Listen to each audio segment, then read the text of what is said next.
direta ou indireta, e todo mundo já fez, tá? Pode ser que às vezes não percebeu, mas já fez, já preparou algum tipo de solução verdadeira. O exemplo clássico aí é o suco de pozinho, né?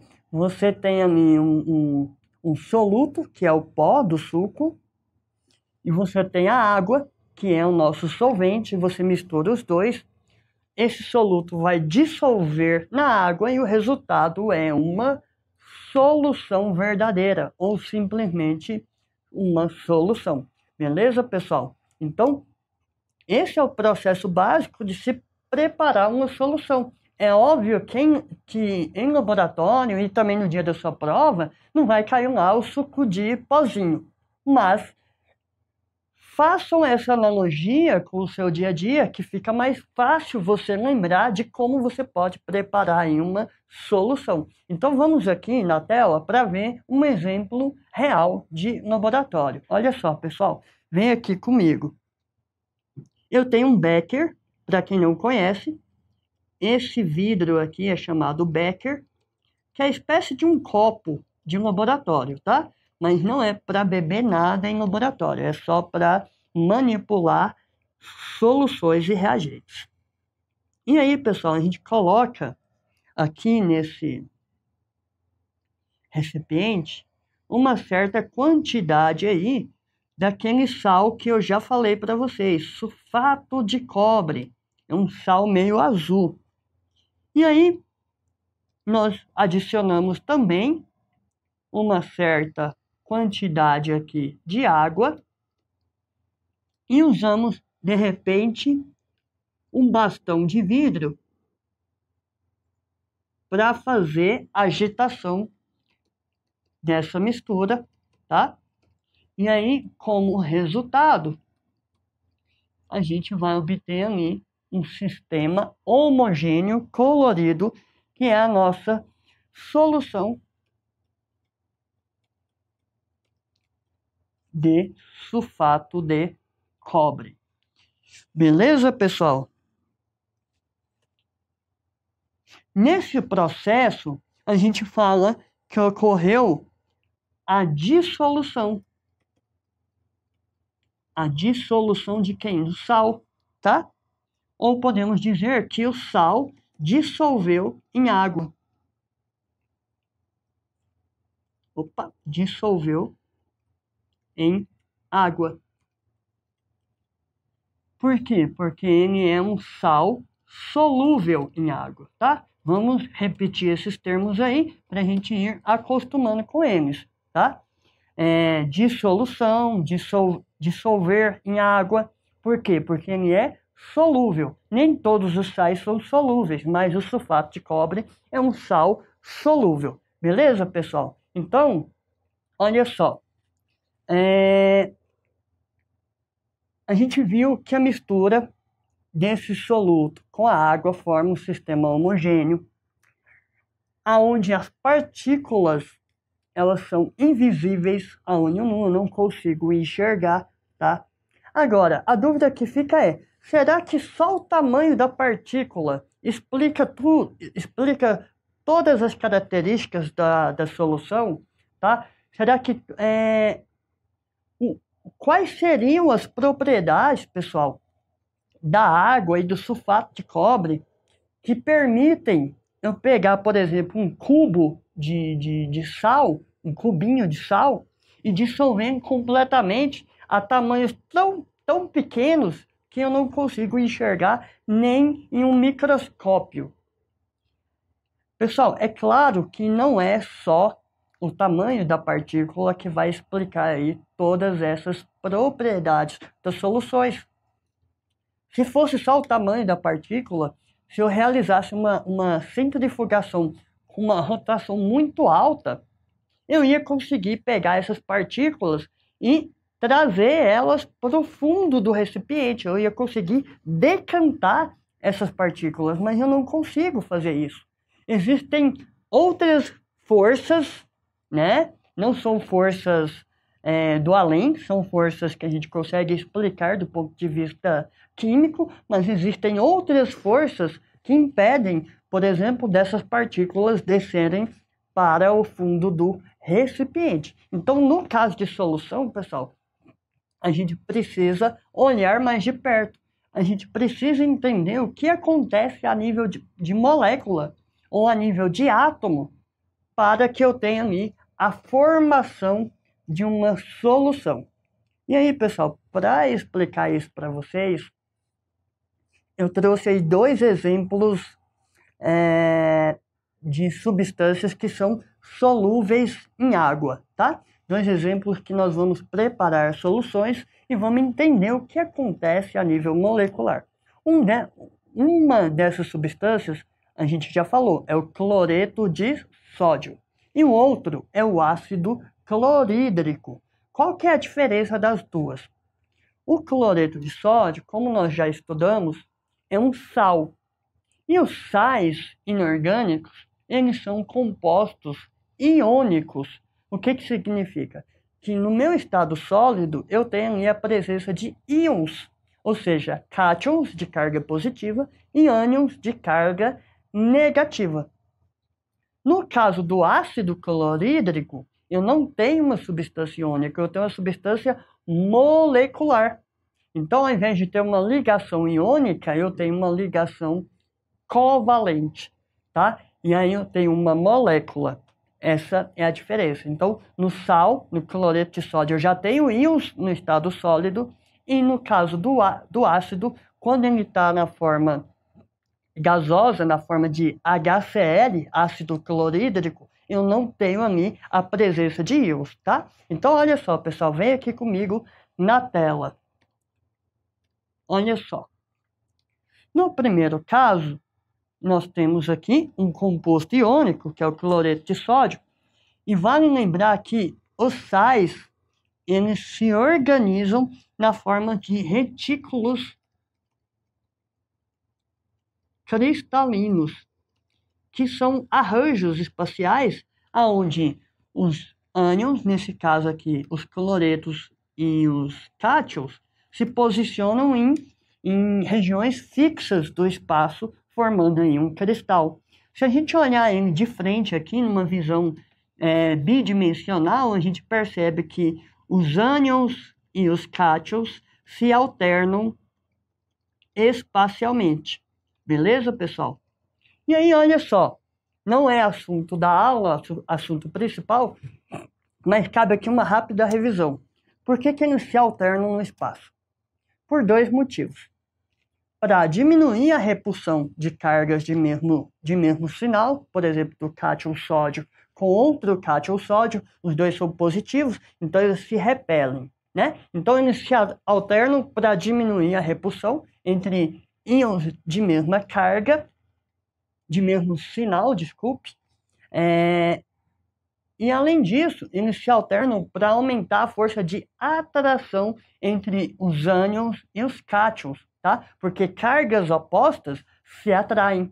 Então, no retículo cristalino, eu tenho uma força relativamente alta que mantém esses cátions e ânions unidos no retículo, que é a atração entre cargas opostas. Beleza, pessoal? Então, eu tenho ali uma interação chamada interação eletrostática, tá? Porque ela se dá a nível de cargas e é uma interação relativamente forte, tá? Por isso que o cloreto de sódio encontra-se sólido na temperatura ambiente, porque como a atração é forte entre cátions e ânions, eles ficam bem unidos, caracterizando aí o estado sólido. Mas aí, pessoal, vou preparar o quê? Vou preparar uma solução. Eu vou pegar esse sal e vou botar na água. E vamos ver o que acontece. Olha só, pessoal, vem aqui comigo. Quando eu coloco em água, a água é capaz de afastar os cátions e ânions, ou seja, ela vai romper aquela interação eletrostática, tá? E aí, pessoal, esse processo aqui recebe o nome de dissociação iônica, tá? E aí eu tenho a formação da nossa solução verdadeira, tá?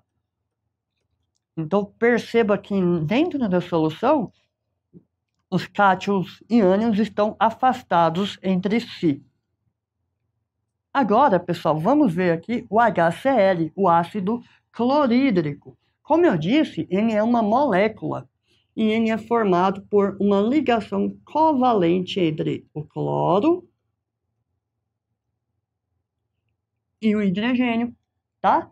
Vale lembrar também, pessoal, a ordem de eletronegatividade. Rapidamente aqui, olha só. Fui ontem no clube, briguei e saí correndo para o hospital. Essa é a ordem aí, de eletronegatividade, sendo mais eletronegativo o flúor e o menos o hidrogênio. E aí, pessoal, olha só, o cloro tá aqui, ó. O cloro é bem eletronegativo e o hidrogênio tá aqui, é menos eletronegativo. Quando eu adiciono na água, olha só o que acontece. A água vai conseguir romper, quebrar essa ligação covalente. Só que como o cloro é muito eletronegativo, ou seja, ele vai conseguir puxar os elétrons para si, quando quebrar a ligação, o par de elétrons vai ficar com o cloro. O cloro vai roubar um elétron do hidrogênio, formando aí o ânion, cloreto, e o cátion, hidrogênio, tá, pessoal? Agora, perceba que existe uma diferença básica nesses dois exemplos. No exemplo da esquerda, o cloreto de sódio já estava na forma iônica mesmo no estado sólido. Agora, o ácido clorídrico, ele estava na forma molecular. Ou seja, não havia íons, não havia cátions e ânions. Cátions e ânions foram formados no meio aquoso. Então, esse processo aqui recebe um nome um pouquinho diferente, chamado ionização, porque não havia íons anteriormente. Agora, nos dois casos, nós podemos dizer que ocorreu aí a dissolução. Ou seja, que que o sal dissolveu na água e o ácido também dissolveu na água, tá, pessoal? E nos dois eu tenho a formação do quê? Soluções de solução verdadeira. Beleza, pessoal? Então perceba que a gente está ampliando a nossa visão sobre a formação das soluções verdadeiras. A gente está indo lá a nível atômico, a nível molecular, entendendo como existe aí a formação da solução, quais forças atuam nesse processo, tá? Mas a gente não conseguiu explicar ainda quais propriedades da água permitem ela dissolver, por exemplo, o sal, o cloreto de sódio, e permite a ela dissolver o ácido clorídrico. Pessoal, a água, ela tem algumas características que é própria só da água, tá? A gente deve lembrar que a água é uma molécula com geometria angular e ela tem uma alta polaridade. Por que ela tem uma alta polaridade? Porque ela tem geometria angular e porque o oxigênio é muito mais eletronegativo que o hidrogênio, tá? Então, pessoal, olha só, vem aqui comigo. A água, ela tem essa geometria aqui, olha só. Tem dois pares de elétrons aqui, tá? Por que a geometria dela é angular? Porque, pessoal, existe um processo de repulsão dos pares eletrônicos, os pares eletrônicos com os pares eletrônicos das ligações com o hidrogênio. Então, por causa dessa repulsão, ela acaba assumindo ali uma geometria angular. Beleza, pessoal? Aí, olha outro detalhe importante. O oxigênio, ele é muito mais eletronegativo que o hidrogênio. Então, essas duas forças aqui, ó, na direção do oxigênio, vai fazer o que? A formação de um polo negativo no oxigênio e um polo parcial positivo nos hidrogênios, tá? Se a gente pensar em nível de densidade de elétrons, os elétrons da ligação, eles vão estar muito mais deslocados aqui, ó, para o oxigênio, devido a essa maior eletronegatividade, tá? Então, lembrem-se disso, porque são essas as propriedades, eu já vou mostrar para vocês, que permitem à água dissolver aí o cloreto de sódio e dissolver também o ácido clorídrico e várias outras substâncias polares, tá? Por quê, pessoal? Se eu quero dissolver uma substância polar, eu preciso de um solvente que também tenha polos positivos e polos negativos. E a água tem tanto o polo positivo, que está nos hidrogênios, e o polo negativo ali no oxigênio. Beleza, pessoal? Então, olha só o que acontece no caso do cloreto de sódio. Eu tenho aqui o Na+, lá no retículo cristalino, e tenho o cloreto. E aí, pessoal, existe o quê? Uma interação aqui, ó, que nós chamamos de interação eletrostática. Mas aí, pessoal, olha só o que acontece. Quando eu adiciono isso aqui na água, olha o que vai acontecer. A água vai direcionar os seus oxigênios para o sódio. Por que ela vai direcionar os oxigênios dela para o sódio? Pessoal, porque os oxigênios dela são, na verdade, polos negativos, ou seja, que vai atrair com o sódio.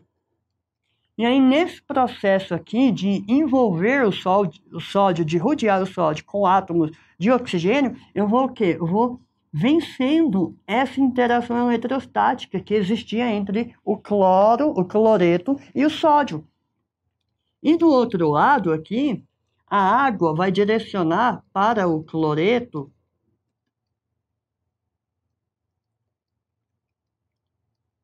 os seus hidrogênios.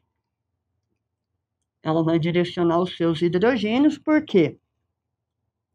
Porque os seus hidrogênios são polos positivos e vai atrair com o cloreto que é negativo, pessoal. Então, olha só, eu tenho esse processo, tá? Até que ocorre a separação completa do sódio e do cloreto, tá? E a água, nesse processo de rodear os cátions e ânions, faz um processo chamado solvatação. Ela é capaz de fazer essa solvatação. Beleza, pessoal? E aí, aqui, como eu tenho polos positivos atraindo cargas negativas, eu tenho um tipo de interação chamada interação íon-dipolo. Tá? O dipolo é por causa da água, que ela é dipolar, tem polo positivo e polo negativo. E o íon, que veio aí do sal. Beleza, pessoal?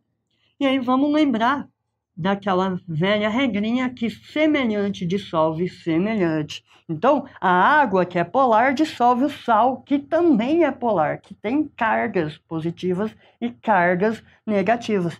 Beleza, pessoal? Então, é essa propriedade polar, de alta polaridade da água, que permite a ela dissolver aí centenas ou milhares de substâncias polares, tá, pessoal? Por isso que torna a água tão especial para nós, tão especial para a sua prova.